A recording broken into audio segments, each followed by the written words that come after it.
अच्छा, एकदम सच्चे दिल से जवाब देना। क्या आप सच में खुद को अंदर से स्ट्रॉन्ग मानते हो या सिर्फ स्ट्रॉन्ग बनने का दिखावा करते हो? इस कड़वे सच को मालूम करने का एक ही तरीका है जो हम आपको अभी बताने वाले हैं कि आप सच में एक स्ट्रॉन्ग इंसान हो या नहीं। हाँ, ये बातें सुनने में कड़वी लगेगी, हो सकता है आपका ईगो इसे हैंडल भी ना कर पाए, इसीलिए हम पहले ही कह रहे हैं, हिम्मत है तभी पूरी वीडियो देखना, क्योंकि ये बातें ना ही आपकी फैमिली आपको बताएगी, ना ही कोई दोस्त आपको बोलेगा और ना ही सोसाइटी, क्योंकि हर कोई इससे दूर भागता है। लेकिन हम नहीं, ये हमारी ड्यूटी है कि हम आपको सच बताकर सही रास्ता दिखाएं। इसीलिए अभी जो 3 क्वालिटीज हम बताने वाले हैं उन्हें पेशेंस और फोकस के साथ ध्यान से सुनना एंड तक, क्योंकि ये एक ऐसी वीडियो है जो हर पर्सन को अपनी लाइफ में एक बार जरूर देखनी चाहिए, जिससे आप एक वीक और स्ट्रॉन्ग माइंडसेट के बीच का असली फर्क समझ पाओगे। जिसमें से सबसे पहला एंड इम्पोर्टेंट रूल है, टेक एक्सट्रीम ओनरशिप। पहले ये देखो, Take ownership. Take extreme ownership. Don't make excuses. Don't blame any other person or any other thing. Get control of your ego. Don't hide your delicate pride from the truth. Take ownership of everything in your world, the good and the bad. अब जो हम बताने वाले हैं उससे ध्यान से सुनना, क्योंकि इस रियल इंसिडेंट से आखिर में आपको एक बहुत ही तगड़ी सीख मिलेगी जो आपकी जिंदगी बदल देगी। असल में साल 2008 में इराक वॉर अपने सबसे डेंजरस फेज में थी। रमादी एक ऐसा शहर जहां हर गली, हर बिल्डिंग में US army heavy casualties face कर रही थी। दुश्मन चुन चुन के हर एक सोल्जर को मार रहे थे। इसी बैटलफील्ड में मौजूद थे नेवी सील्स के कमांडर जोको विलिंक और उनकी टीम। एक सुबह ऑपरेशन शुरू हुआ। सील स्नाइपर टीम्स को ऑर्डर मिला, बिल्डिंग्स क्लियर करो, पोजीशन सेट करो। प्लान सिंपल था। कुछ घंटे बाद यूएस आर्मी ग्राउंड ट्रूप्स और फ्रेंडली इराकी सोल्जर्स एरिया में एंटर करने वाले थे। जोको सेंट्रल कमांड में थे। रेडियो पर हर मूवमेंट मॉनिटर हो रहा था। अचानक रेडियो पर पैनिक फैल गया। एक फ्रेंडली इराकी सोल्जर शॉट हो चुका था। स्नाइपर टीम हैवी फायर में थी। ग्राउंड ट्रूप्स भी एंगेज हो चुके थे। स्नाइपर्स ने हैवी आर्मर सपोर्ट मांगा। ग्राउंड ट्रूप्स ने एक बिल्डिंग पर एयर स्ट्राइक करने की कॉल दी।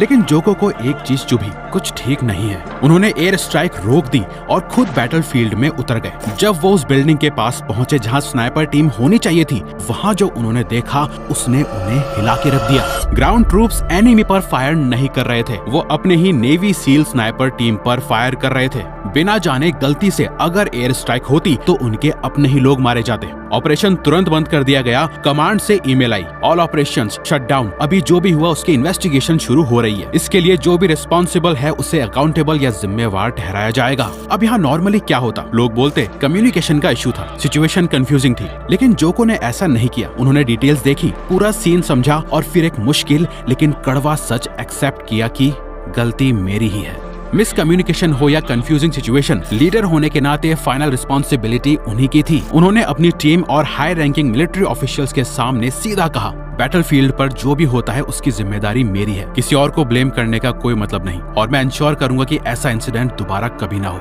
यहाँ उन्होंने अपना करियर और रेपुटेशन सब कुछ दांव पर लगा दिया। और इससे एक अच्छी बात हुई, टीम उनके खिलाफ नहीं गई, टीम उनके साथ खड़ी हो गई। हर सोल्जर ने बोला हम भी जिम्मेदारी लेंगे, क्योंकि जब लीडर ओनरशिप लेता है तब बाकी लोगों को भी जिम्मेदारी लेने की हिम्मत मिलती है। इस पूरी सिचुएशन की एक्सट्रीम ओनरशिप लेने की वजह से सीनियर्स का ट्रस्ट जोको पे और भी ज्यादा गहरा हो गया। इस इंसिडेंट के बाद जोको ने नए सिस्टम्स बनाए, ट्रेनिंग इम्प्रूव की, ताकि इंसिडेंट्स कभी इतनी बड़ी ट्रेजेडी ना बने। और यहीं से निकला एक्सट्रीम ओनरशिप का असली रूल। जहां ब्लेम शुरू होता है वहीं प्रोग्रेस रुक जाती है। हमें पता है कि आपको ये सुनने में कड़वा लगेगा, पर यही सच है कि आपकी एवरेज, कंफ्यूज्ड या डिसअपॉइंटिंग लाइफ का reason luck, system, parents, society या पास्ट ट्रॉमा नहीं है। ये सब सिर्फ एक्सक्यूजेज हैं। जोको विलिंग कहते हैं कि जो भी तुम्हारी लाइफ में हो रहा है उसकी जिम्मेदारी सिर्फ और सिर्फ तुम्हारी है। पेरेंट्स, फ्रेंड्स, लोग, सोसाइटी या अपनी कंडीशन और सिचुएशन को ब्लेम करना बंद करो। ये वीक माइंडसेट वाले कमजोर लोगों की आदत होती है। अगर आप लेट उठना, फोन पे टाइम वेस्ट करते हो, फिटनेस जीरो है, पैसा या डायरेक्शन नहीं है, पढ़ाई में या काम में अपना बेस्ट नहीं दे पा रहे हो, सब तुम्हारी रिस्पॉन्सिबिलिटी।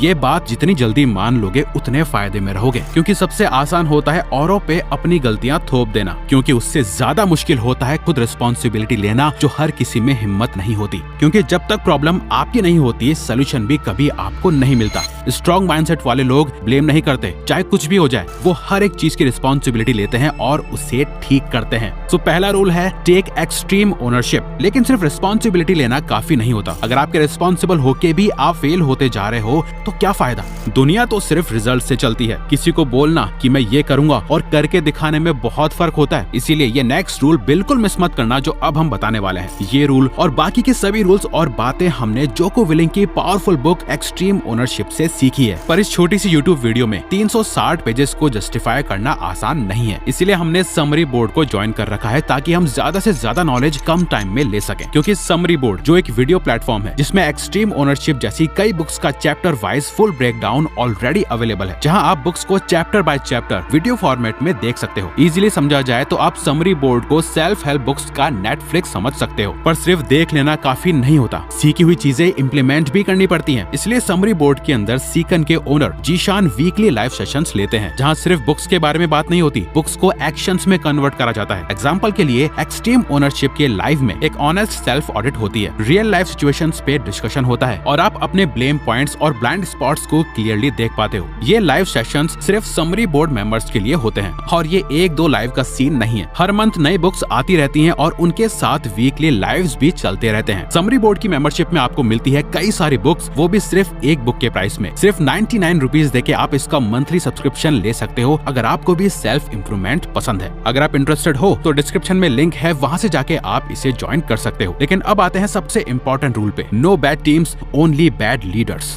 अब इस समय जो हुआ वो काफी शॉकिंग था। इराक से 2 कॉम्बैट डिप्लॉयमेंट्स के बाद जोको विलिंग वापस आए और नेवी सील ट्रेनिंग में इंस्ट्रक्टर बन गए। अब उनका काम था नेक्स्ट जनरेशन को लीडर्स बनाना। ट्रेनिंग का एक फेज होता है जहां स्टूडेंट्स को टीम्स में बांट दिया जाता है। हर टीम में 7 लोग। हर टीम एक हैवी 200 kgs की एक रबर बोट उठाती है और हर बोट का एक लीडर होता है, बोट क्रू लीडर। ट्रेनिंग चल रही थी और एक चीज क्लियर दिख रही थी, एक बोट क्रू हर रेस जीत रही थी, इतनी आगे निकल जाती थी कि उन्हें नेक्स्ट रेस में बैठ के रेस्ट मिल जाता था। पर एक दूसरी बोट क्रू हर रेस हार रही थी। एवरेज हर रेस में 50 यार्ड्स पीछे रहती थी। रेस हार के एक पूरा ग्रुप थका हुआ था, गुस्से में था। हर कोई एक दूसरे को ब्लेम कर रहा था, आपस में चिल्ला रहे थे, लड़ रहे थे। तब जोको ने एक सिंपल सा लीडरशिप एक्सपेरिमेंट करा। उन्होंने दोनों टीम्स के लीडर्स को बुलाया और बिना टीम्स को कुछ बताए लीडर्स स्वैप कर दिए। जो विनिंग टीम का लीडर था उसे लूजिंग टीम में डाल दिया और जो लूजिंग टीम का लीडर था उसे विनिंग टीम में। बस इतना ही चेंज। फिर रेस स्टार्ट हुई और जो हुआ वो काफी शॉकिंग था। जो टीम सबसे ज्यादा हार रही थी वो नेक्स्ट रेस जीत गई और जो टीम हर रेस जीत रही थी वो स्ट्रगल करने लगी। सेम लोग, same boat, same weight, same environment, सिर्फ एक चीज बदली थी, लीडर। उस दिन से एक चीज क्लियर हो गई, there are no bad teams only bad leaders. Leader का काम सिर्फ ऑर्डर देना नहीं होता, लीडर का काम होता है टीम को बिलीव करवाना कि जीतना पॉसिबल है, सबको एक मिशन पर फोकस करवाना, ब्लेम को बंद करवाना और एग्जीक्यूशन को अच्छा करना। जब लीडर खुद कंफ्यूज्ड होता है तो टीम बिखर जाती है। जब लीडर क्लैरिटी देता है तो एवरेज लोग भी एक्स्ट्राऑर्डिनरी परफॉर्म करने लगते हैं। तो इससे ये सीखने को मिलता है कि रिस्पॉन्सिबिलिटी लेने के बाद आपको रिस्पॉन्सिबल तरीके से एक्ट भी करना होगा, एक लीडर की तरह, वरना कुछ नहीं होने वाला। ये समझो कि आपकी लाइफ एक बड़ी कंपनी या ऑर्गेनाइजेशन है और उस ऑर्गेनाइजेशन का CEO आप खुद हो। अगर कंपनी लॉस में जा रही हो तो बोर्ड मेंबर्स एनवायरमेंट को ब्लेम नहीं करेंगे, न ही एम्प्लॉयज को कुछ बोलेंगे। सारी अकाउंटेबिलिटी CEO यानी आपकी होगी। इसलिए अगर आपका टाइम वेस्ट हो रहा है, हैबिट्स कंट्रोल में नहीं है, रूटीन बार बार टूट रहा है, इसका मतलब ये नहीं है कि आपकी संगत खराब है, एनवायरमेंट सही नहीं है। इसका मतलब है आप एक स्ट्रॉन्ग पर्सन की तरह लीडरशिप नहीं ले रहे और न ही अपना रोल सही से निभा पा रहे हो। विक्टिम बनना आसान होता है, लीडर बनना मुश्किल है और ज्यादातर लोग मुश्किल चीजों से ही भागते हैं और यही रीजन है कि वो जिंदगी भर एवरेज ही रह जाते हैं। जब तक आप अपनी लाइफ के बारे में ये कहते रहोगे ये मेरे कंट्रोल में नहीं है, तब तक आप कभी कंट्रोल लोगे ही नहीं। लेकिन जिस दिन आप ये एक्सेप्ट कर लोगे कि चाहे सिचुएशन जो भी हो,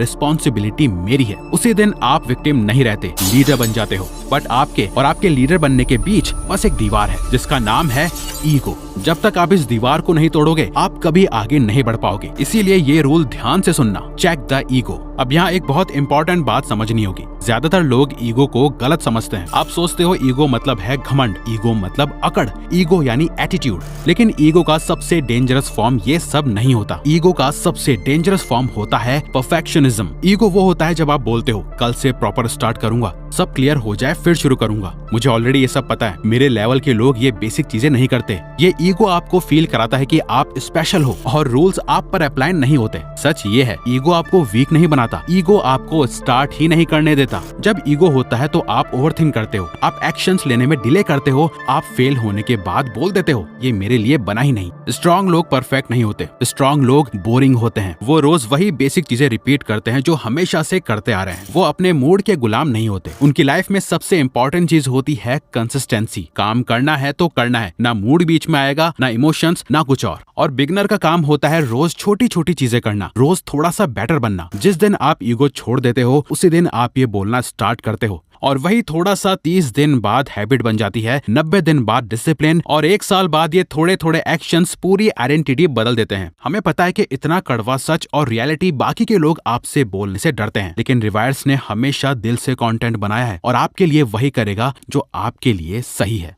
तो अगर आपको ये वीडियो अच्छी लगी तो वीडियो को लाइक और चैनल को सब्सक्राइब